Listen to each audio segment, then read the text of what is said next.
Using a smart speaker is not something new to me. I got a couple Google Assistant and enabled smart speakers and displays. But a HomePod Mini? For me, it's a completely different ballgame. Now, this is Apple's HomePod Mini, and here are my thoughts as an Android user.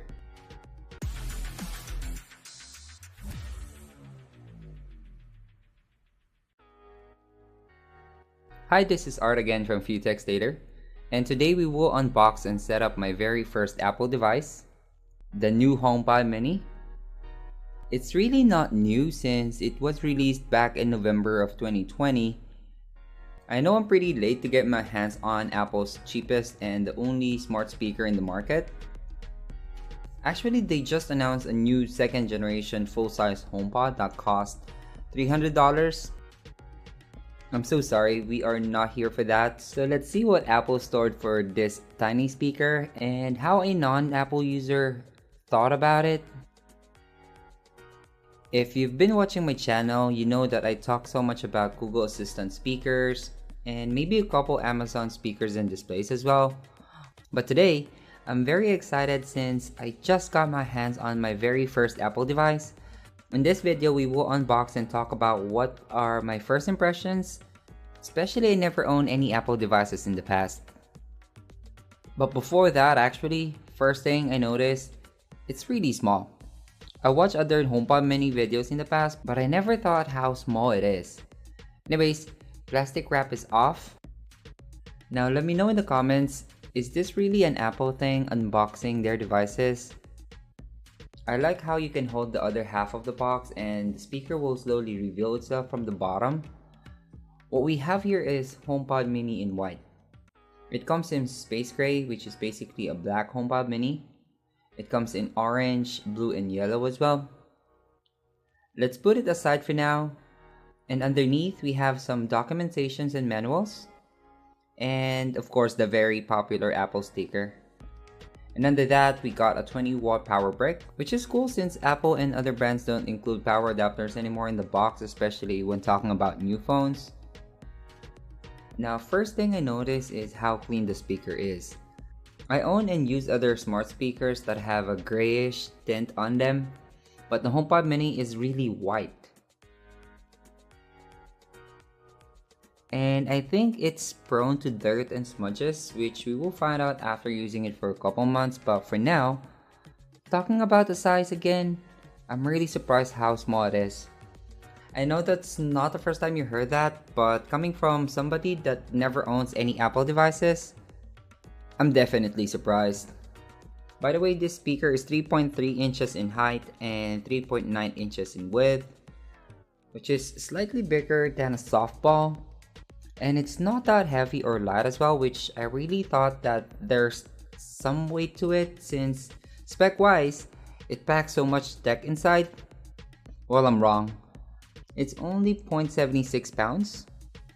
Now on top, it has this touch capacitive glass that glows depending on how you are interacting with the device. For example, when you're talking to Siri using the wake phrase, or if the speaker is on a phone call, or if it's playing music or media. Speaking of media, you can adjust the volume by tapping the plus or the minus sign, and play and pause the media by tapping the middle. By the way, you can summon Siri without using the wake phrase by just tapping and holding the top part itself. My little brother had a HomePod Mini as well, which is in space gray, and that speaker catches so much fingerprint and dust that is visible from the top.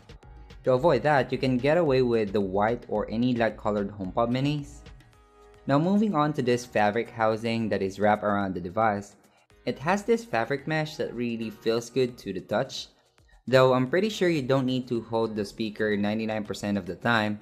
Still, it is a nice touch from Apple as expected, even though I never own any Apple devices. Compared to the other smart speakers we have, Apple definitely has their own touch to its smart home devices. And at the bottom, we have a rubber feet to keep the speaker from sliding to any surface. And at the back, we have this braided cable that is fixed to the speaker itself, which is for me a missed opportunity from Apple. In my opinion, a removable power cable is better since when the cable is damaged or anything like that, you have the option to remove it and replace it altogether. But because it's a braided cable, I think it would last longer than expected. And on the other end is a USB-C. Now to set this up, of course, I need an iPhone. Since I don't use iPhone or other Apple devices, I borrowed my wife's old iPhone 7. I know, iPhone 7 in 2023. Well, she's not using this phone anymore and it's still working, so why upgrade, right? Anyways, let's plug this in. And look, the iPhone already found the HomePod. So tap Setup. Upgrade your account settings, alright. I never used my Apple ID in a while. Now continue to this. Now I forgot my password, so I end up resetting my password. A few moments later. We're back in business. So now let's continue the setup process. Let's pick a room. Living room will do. Tap to this. Then continue. Then just agree to this. Then point the camera to the center of the HomePod, alright. Oh, nice. Oh, actually it failed. Most likely the reason behind is that the microphone on this iPhone is not working anymore. And when the HomePod gives that tone, I think it didn't work, so that's probably why. Let's enter the passcode manually then.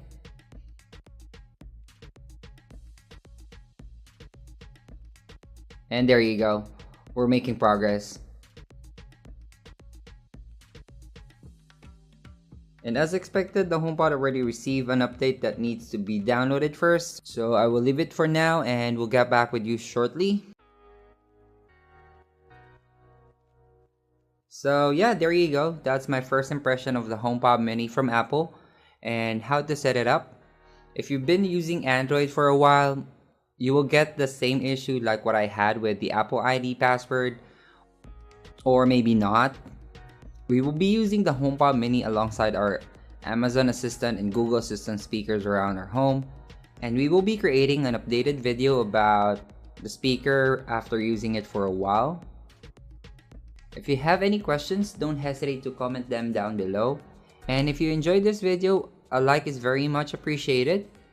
To see more smart home and tech related videos, consider subscribing. You can watch this playlist about Google and Amazon ecosystem. See you there. This is Art again from Few Techs Later. Thank you so much for watching and see you in our next video.